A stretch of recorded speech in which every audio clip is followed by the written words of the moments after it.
Hello! Welcome to the April edition of Think Park by GPD. This month we are talking about sustainability, and in this teaser we will discuss a bit with Jim Gulnick from McGrory Glass about bird-friendly science and research. Jim, thank you for being with us. Would you like to introduce yourself? Hello, I'm Jim Gulnick. I'm the VP Director of Operations with McGrory Glass. Been here about 12 years. I've been in the industry since 1991, working with different types of glass products and processing equipment.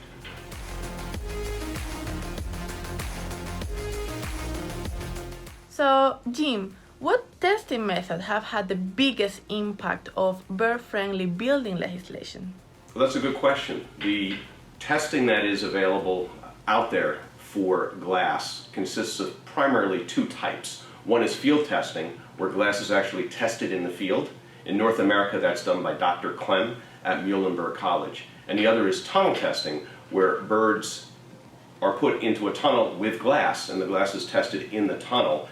And based upon what piece of glass the bird flies to, it gives a representation of do the bird see or not see that piece of glass in that test.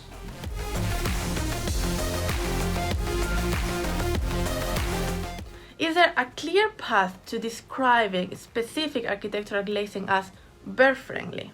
The clarity of testing, or clarity of how to get to bird-friendly, is very difficult for one reason. One of the well-known authorities in bird testing says, what do birds see? No one really knows. So in order for us to determine what we think they see, is we put them through a series of testing to come up with arrangements of glass, of patterns on glass, on inks, other things on glass, to determine if we believe a bird will see it. But whether or not the test that is conducted can be transferred to the real world, the real environment, as built building, no one knows. That the only way to determine if glass used in a building is bird safe is to build the building, put the glass on it, and then count the birds. And unfortunately, that is the reality. We do have some recognized standards based upon experience, based upon what we've seen, and data collected that's been collected in the field and through testing, but it is kind of still muddy, and yet it's an evolving science.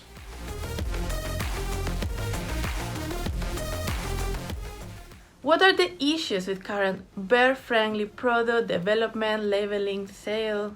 Bird-friendly product development is challenging because no one's exactly sure what birds see and how they see off-reflective, non-reflective, semi-transparent surfaces in and out of cities, in areas where there are trees, areas where there is vast sky. No one's exactly sure what they see.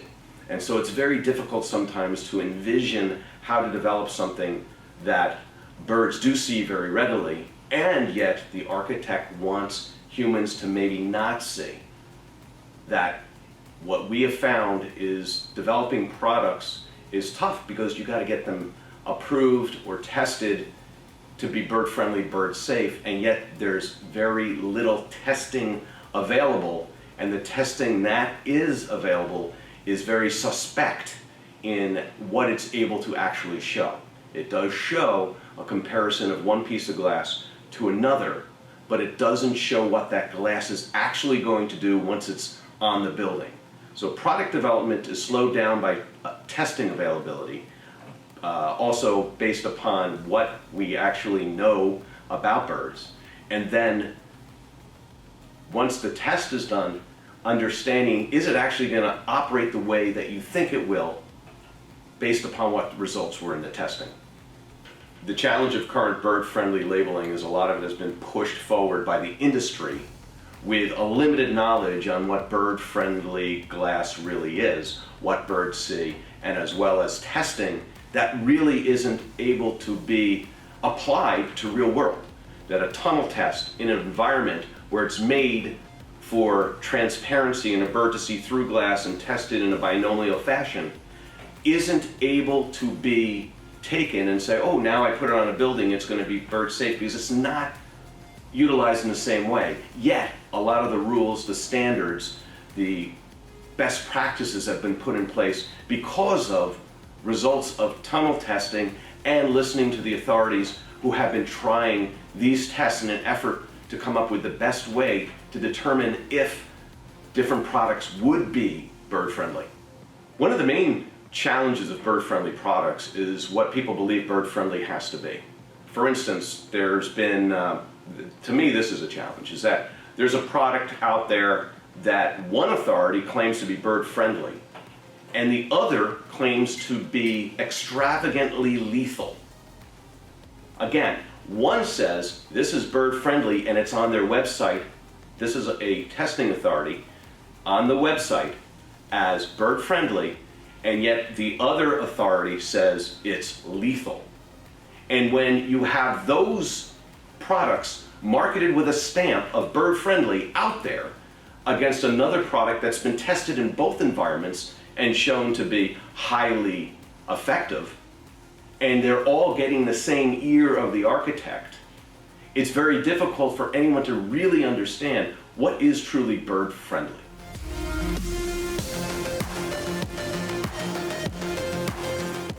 What are the 2x2 and 2x4 rules?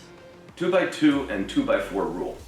Birds, small little creatures that fly with their wings usually to the side, have, and this is the easiest way to remember, think of a bird as being about 2 inches tall and 4 inches wide.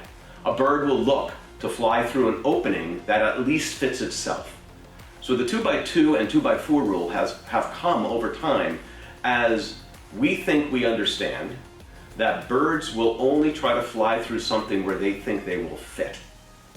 So the 2x4 rule has come up with, it's been determined through testing that birds will more likely avoid something of a 2x4. Generally, all birds will avoid that, or smaller birds, the 2x2, in some distinct areas. So it's a size placement of images or visual markers on the glass, in the glass, for birds to see, which make them think that they can't fly through the glass.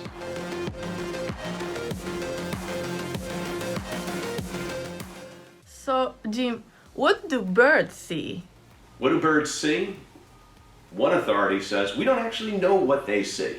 We have an idea of how they react to things we put in front of them, and we think that's, quote, seeing, whether it's they hear the glass, they feel the glass, they feel the darkness, see the darkness, see reflections. We don't know what a reflection looks like. That birds supposedly see in the UV range, where we don't see in the UV range. But what's very interesting is many authorities understand and agree that birds aren't really as visually keen as humans are. In fact, the bird that people think is like super in what it can see, like eagles and birds of prey, where they think, oh, a bird can see 2 miles away, it can see the head of a pin on a mouse, on a saber it's carrying, that we have this feeling that eagles are great, osprey, these birds of prey are great at seeing things.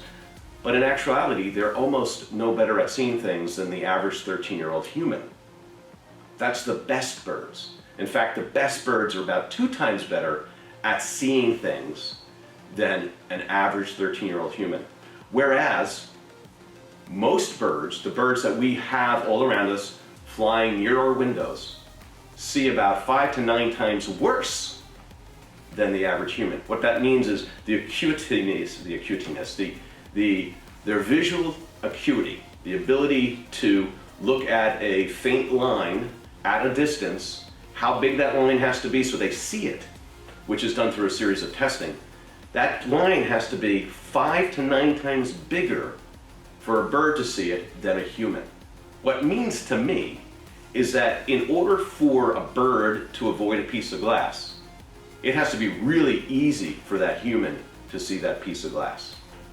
And if it's not easy for the human, it's really difficult for a bird, especially a bird flying at 40 to 80 miles an hour towards that piece of glass. Jim, thank you so much for being with us. I think this is going to be an extremely interesting topic to discuss in our huddle. So see you at the huddle.